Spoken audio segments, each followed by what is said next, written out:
আপনারা দেখছেন একুশে টেলিভিশন।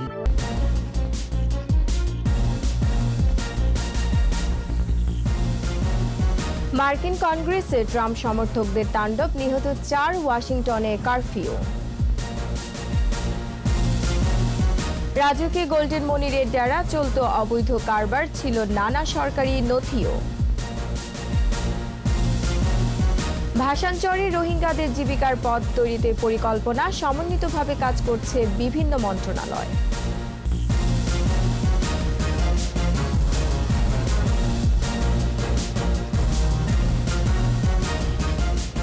শুনছিলেন ফার্স্ট সিকিউরিটি ইসলামী ব্যাংক লিমিটেড সংবাদ শিরোনাম। আমন্ত্রণ জানাচ্ছি দুপুর 12টার 21 সংবাদে। সাথে আছে আমি রোমানা আমিন।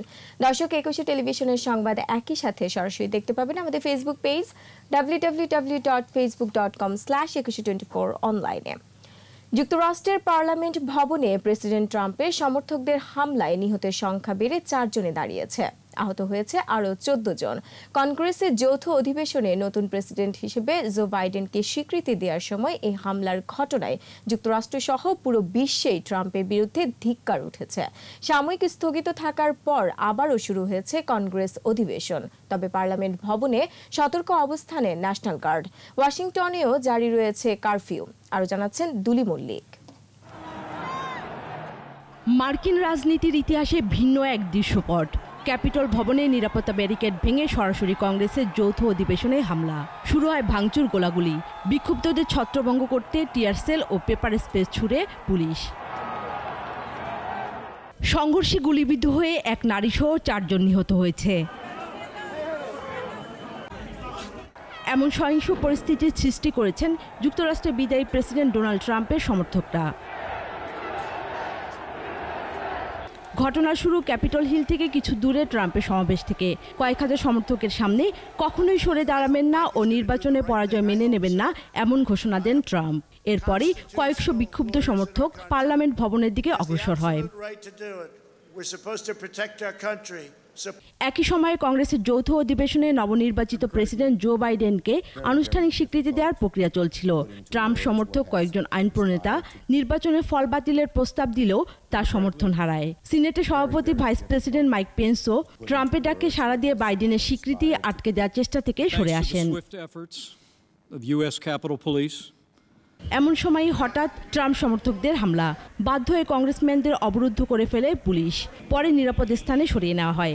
স্থগিত করা হয় অধিবেশন, যদিও রাতেই তা আবার শুরু হতে যাচ্ছে।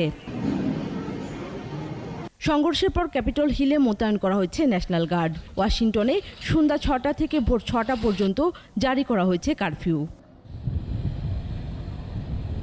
ভিডিও বার্তায় সমর্থকদের শান্ত থাকতে ও ঘরে ফিরে যেতে আহ্বান জানান ট্রাম্প। ঘটনার পর কংগ্রেস অধিবেশন সাময়িক স্থগিত থাকার পর রাতে আবার শুরু হয়। এ সময় ট্রাম্পের দলের নেতারাই ক্ষুব্ধ প্রতিক্রিয়া জানান। অনেকেই ন্যাক্কারজনক এ ঘটনার জন্য ট্রাম্পকে দায়ী করেন।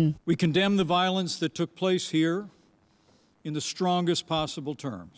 অন্যদিকে বাইডেন এ ঘটনাকে গণতন্ত্রের ওপর আঘাত হিসেবে উল্লেখ করেন। সমালোচনায় সামিল হয়েছেন বিশ্বের বিভিন্ন দেশের সরকার প্রধানরাও। যুক্তরাষ্ট্রের ইতিহাসে 206 বছর পর পার্লামেন্ট ভবনে এমন হামলার ঘটনা ঘটল। দুলি মল্লিক, 21 টেলিভিশন। চলে যাচ্ছি দেশের খবরে। রাজুকে ভীষণ প্রভাবশালী গোল্ডেন মনির, সেখানে একটি কক্ষ ছিল তার জন্য। ওই কক্ষেই চলত অবৈধ কারবার। রাজুকের বিভিন্ন নথিও থাকতো তার কাছে। শুধু তাই নয়, রাজুকের জায়গায় রাজাকার বাবার নামে স্কুল প্রতিষ্ঠা করে মোটা অঙ্কের টাকা নিয়ে শিক্ষার্থী ভর্তি করত এই মনির। গোল্ডেন মনিরের বিরুদ্ধে দায়ের হওয়া মামলাগুলো তদন্ত করছে 4টি সংস্থা। সাইদুল ইসলামের 3 পর্বের ধারাবাহিকের শেষ পর্বে দেখুন বিস্তারিত। রাজুক ভবনের একটি কক্ষকেই জালিয়াতির আখড়া বানিয়েছিলেন গোল্ডেন মনির। নিজের কাছে রাখতেন নানা নথিপত্র। অভিযানে রাজুকের 70টি প্লটের নথি উদ্ধার হয়। আইন বহির্ভূতভাবে নথি রাখাই 2019 সালে মনিরের বিরুদ্ধে মামলা করে রাজুক। প্রায় 2 বছর গেলেও তদন্তে খুব একটা অগ্রগতি নেই। তবে এখন তদন্ত করছে দুদক। তদন্তের বোধহয় মোটামুটি অনেক দূর এগিয়েছে এবং সেটা আশা করি যে শেষের দিকে আসছে তদন্তের। সেটা ওই অভিযোগটাও তদন্ত চলছে, একটা সুনির্দিষ্ট বিষয় এই অভিযোগটা, কাজেই এটা শেষ পর্যায়ের দিকে। এছাড়া গোল্ডেন মনিরের যেসব মামলা রয়েছে সেগুলো তদন্তের জন্য 4টি সংস্থাকে দায়িত্ব দেওয়া হয়েছে। সিআইডির যে মামলাটি আছে, বিআরটি এর যে বিষয়টি আছে, এনবিআর এর যে বিষয়টি আছে এবং দুদকের যে বিষয়টি আছে, এটি তাদের তফসিলভুক্ত একটি অপরাধ। এই বিষয়ে তারা প্রয়োজনীয় আইনের ব্যবস্থা গ্রহণ করে যথাসময়ে চার্জশিট দেবে বলে আমরা প্রত্যাশা করি।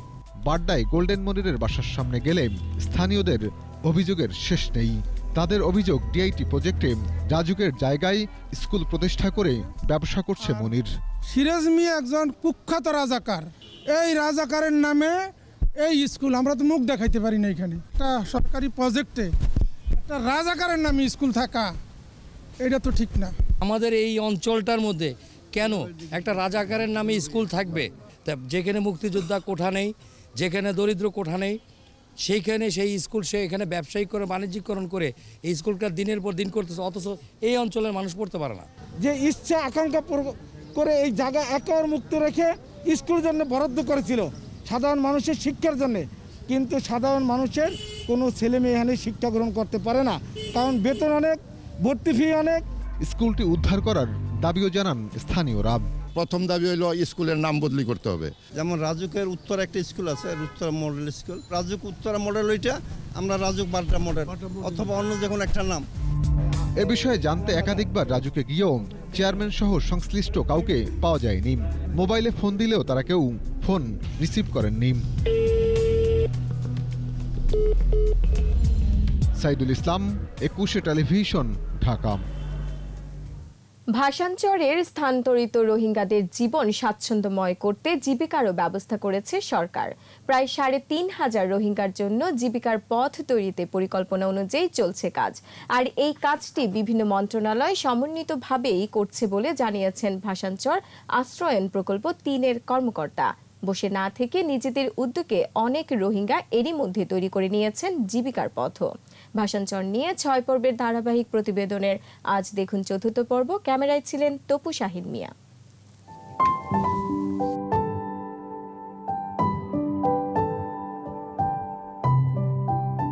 বাস্তুচ্যুত মিয়ানমার নাগরিকদের একটি অংশ এখন এই ভাষাঞ্চরে। আদিভিটায় কবে ফিরতে পারবে জানা নেই, তবু থেমে নেই জীবন।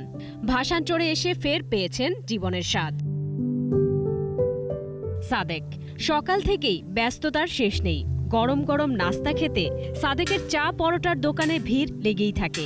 এক হাতে পরোটা বানানো, বিক্রি সবই করছেন তিনি। কক্সবাজারের কুতুপালং শরণার্থী ক্যাম্প থেকে সাদেক 4 ডিসেম্বর ভাষাঞ্চর আসেন পরিবার সহ। নিজের জমানো 2,000 টাকা দিয়ে দোকান খুলেছেন। আমি শুরু করছি কয়েক টাকা দিয়ে, মানে 2,000 টাকা দিয়ে, এখন 3-4,000 টাকা বিক্রি হয়।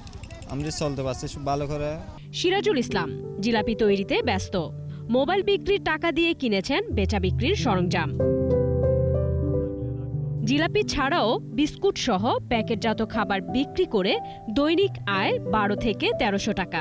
আমার হাতে একটা মোবাইল ছিল, এই মোবাইলটা বিক্রি করি আমি এই জিলাপি বানাতে শুরু করছি। সাগরে ভেসে আসা কাঠ কুড়িয়ে এনে জমা করেছেন আবুল হোসেন। সেই কাঠ দিয়ে বানাচ্ছেন আসবাব। ক্রেতাও ভাষাঞ্চরের রোহিঙ্গারাই। মাসে 5,000 টাকা আয় করেছেন তিনি। টেবিল, টুল, পানের দোকানে শোকেস, বিভিন্ন ধরনের জিনিস বানাই বিক্রি করি। 1,000, 1,200, 1,500। উঁচু নিচু পাহাড়ের ত্রিপলের ঘরের তুলনায় ভাষাঞ্চরের ক্লাস্টার হাউস অনেক বেশি স্বাচ্ছন্দ্যের। তারপরও কাজের সুযোগ চান রোহিঙ্গারা। ছোটো বাচ্চা আছে, জামাই বাবুরা, আমার সোনা কিছু নাই, ইনকাম নাই, তো আনার জন্য করি। ভাষাঞ্চরে কৃষি, মাছ চাষ, গবাদি পশু, হাঁস মুরগি পালন ছাড়াও অর্থনৈতিক কাজের জন্য প্রস্তুতি চলছে।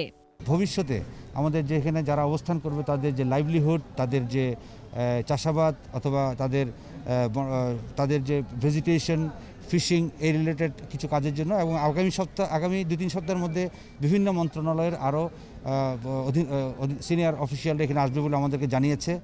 1 মাসের ব্যবধানেই বদলে গেছে ভাষাঞ্চর। সময়ের সাথে সাথে প্রশস্ত হবে জীবিকা নির্বাহের পথ। স্মৃতিমণ্ডল, 21 টেলিভিশন, ভাষাঞ্চর, নোয়াখালী। আর এরই সাথে শেষ করছি দুপুর 12টার 21 সংবাদ। যাবার আগে ফার্স্ট সিকিউরিটি ইসলামী ব্যাংক লিমিটেড সংবাদ শিরোনামগুলো আরও একবার। মার্কিন কংগ্রেসে ট্রাম্প সমর্থকদের তাণ্ডব, নিহত 4, ওয়াশিংটনে কারফিউ। রাজুকে গোল্ডেন মনিরের ডেরা, চলত অবৈধ কারবার, ছিল নানা সরকারি নথিও। ভাষাঞ্চরের রোহিঙ্গাদের জীবিকার পথ তৈরিতে পরিকল্পনা, সমন্বিতভাবে কাজ করছে বিভিন্ন মন্ত্রণালয়।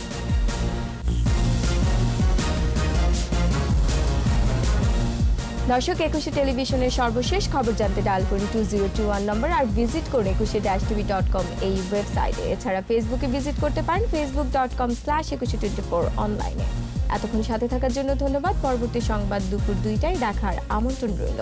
স্বাস্থ্যবিধি মেনে চলুন, সুস্থ থাকুন, 21-এর সাথেই থাকুন।